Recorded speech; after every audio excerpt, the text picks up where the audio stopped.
مولانا صاحب کے فرزند مولوی اسجد محمود صاحب وہ لکی مروت میں ایک جنازے میں شرکت کے لیے جو ہمارے جمعیت طلبہ اسلام کے صدر تھے ان کی اہلیہ کے انتقال پر جا رہے تھے۔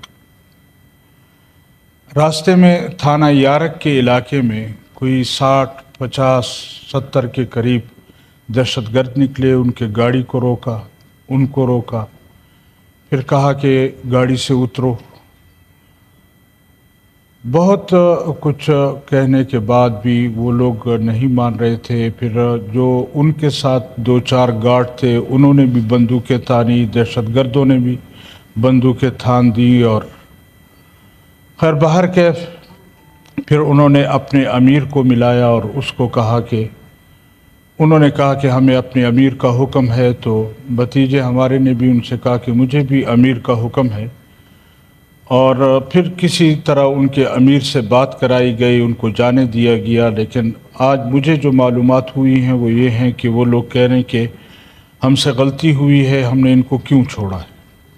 تو حضرت بات پہنچ گئی ہے ہمارے گھرانے تک اور ہمارے بھتیجے تک اور اپنے اس تک، اور اس کے باوجود اگر ہم دیکھیں جی تو وہ ہمارے گاؤں کے نکلنے کے راستے پر بھی فوج بیٹھی ہے، داخل ہونے کے راستے پر بھی فوج بیٹھی ہے، سڑک سے اتریں تو فوج ہے، سڑک پہ چڑھیں تو فوج ہے۔ تو اس تمام تر اس کے باوجود 60-70 بندہ نکلتا ہے اور وہ روڈ پہ ایک شخص کو روکتے ہیں، پھر اس کو کہتے ہیں گاڑی سے اترو، پھر وہ بندوقیں تان لیتے ہیں۔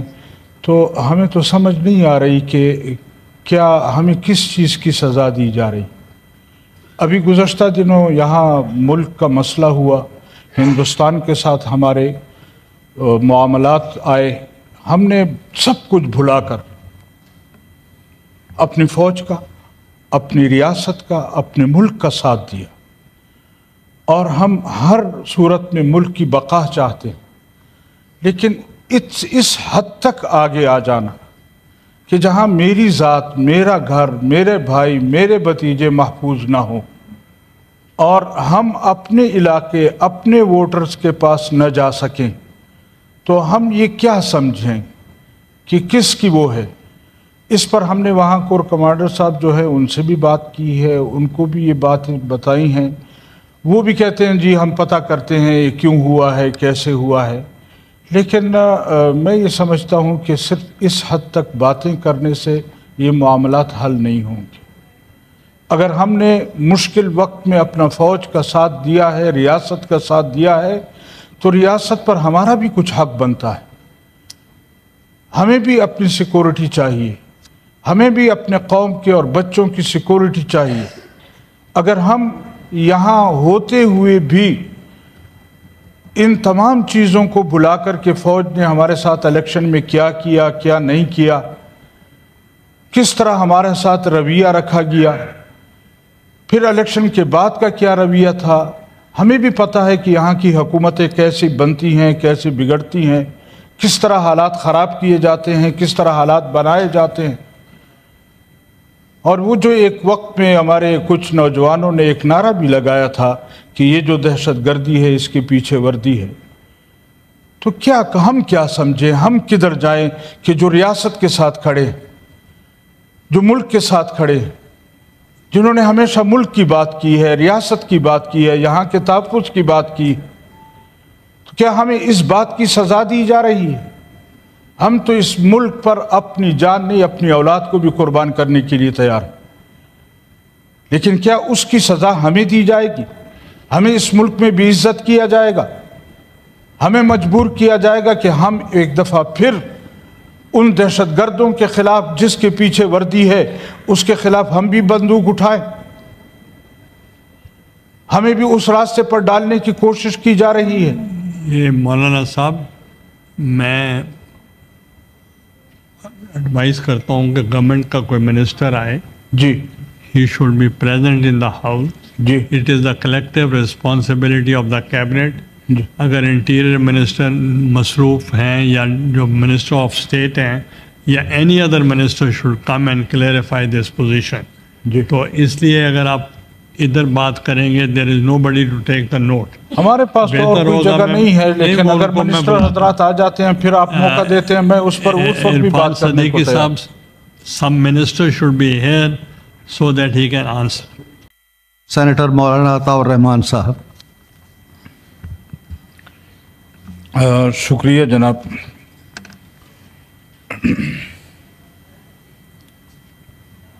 آپ کے بھی علم میں ہے کہ ابتدا میں نے ایک گزارش ہاؤس کے سامنے رکھی ہے جو گزشتہ دنوں واقعہ ہوا ڈیرہ اسماعیل خان میں. تو اس پر ہم نے وہاں کے ذمہ داروں سے بھی بات کی ہے اور حد الوسع کوشش کی ہے کہ یہاں پر ہم جب بھی کوئی بات کرتے ہیں جی تو فوراً اس کو کہتے ہیں کمیٹی کی طرف بھیج دیا جاتا ہے. ہمارے ایک بزرگ سیاستدان کہتے تھے کہ کمیٹی کا معنی ہے کم مٹی. لہذا اس واقعے کو اس طرح نہ دیکھا جائے. یقیناً ملکوں کے چلانے کے لیے جہاں بجٹ بہت ضروری ہے اور اس پر یہاں ہر ممبر جو ہے وہ بحث بھی کرتا ہے اور ہم بھی کریں گے، لیکن ان تمام چیزوں سے پہلے امن ہے. اگر میرا دکاندار دکان تک نہیں پہنچ سکتا، اگر میرا کاروباری شخص اپنے کاروبار کے آفس تک نہیں پہنچ سکتا، اگر میں اپنے گھر نہیں جا سکتا، میں گھر سے نکلتے ہوئے خوف محسوس کرتا ہوں، تو پھر امن نہیں ہوگا. تو پھر کاروبار کیسے ہوگا، ملک کیسے چلے گا، یہ سسٹم کیسے چلے گا؟ میرے خیال میں ہمیں پہلے امن پر توجہ دینی چاہیے کہ ہم اس ملک کا امن کیسے بحال کر سکتے ہیں. اور اس میں ہم جب تک سٹیک ہولڈرز جو ہیں وہ اکٹھے نہیں ہوں گے اور ہر شخص اپنے معاملات کو خود نہیں دیکھے گا، اس وقت تک ممکن نہیں ہے کہ ہم اس ملک کو امن کے راستے پر ڈال سکیں. ہمارے ہاں ہم نے پہلے بھی کئی مرتبہ کہا ہے کہ ہمارے ادارے، ہمارا اسٹیبلشمنٹ جو ہے وہ ہمیشہ ملک کے چلانے میں ٹانگیں اڑاتے ہیں، لیکن جب بھی ہمارے ان اداروں پر کوئی مشکل آتی ہے، کوئی ملک پر مشکل آتی ہے، تو جمعیت علماء اسلام نے ہمیشہ اس بات کا ثبوت دیا ہے کہ ہم نے ملک کا ساتھ دیا ہے. اور ہمیں یہ باتیں سننے بھی پڑتی ہیں کہ دیکھیں آپ پھر اس اسٹیبلشمنٹ کی بات کرتے ہیں، پھر ان اداروں کے ساتھ چلنے کی بات کرتے ہیں، لیکن حقیقت یہ ہے کہ ہمیں یہ ملک عزیز ہے اور ہم اس ملک پر بچوں کو بھی قربان کر سکتے ہیں، خود کو بھی قربان کر سکتے ہیں. اور اگر کوئی وقت اللہ نہ کرے کہ ایسا آئے کہ ہمارے خون کی ضرورت ہوگی، تو انشاءاللہ جمعیت علماء اسلام کا ایک ایک ورکر وہ اس ملک کے دفاع کے لیے حاضر ہوگا. لیکن میں نے عرض کیا کہ امن یہ علامت ہوتی ہے، آپ کا کاروبار بھی چلتا ہے، آپ کے معاملات بھی چلتے ہیں. ہم نے کئی مرتبہ گزارشیں کی ہیں کہ ہماری اسٹیبلشمنٹ جو ہے وہ بجائے ملک چلانے کے، وہ ملک کے تحفظ کے لیے بارڈر کی طرف جائیں.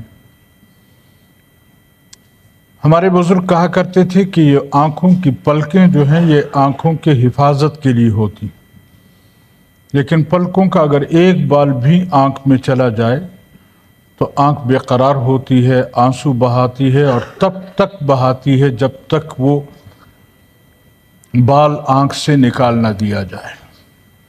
آج صورتحال یہ ہے کہ پلکیں ساری کی ساری ہمارے آنکھوں میں، اور پھر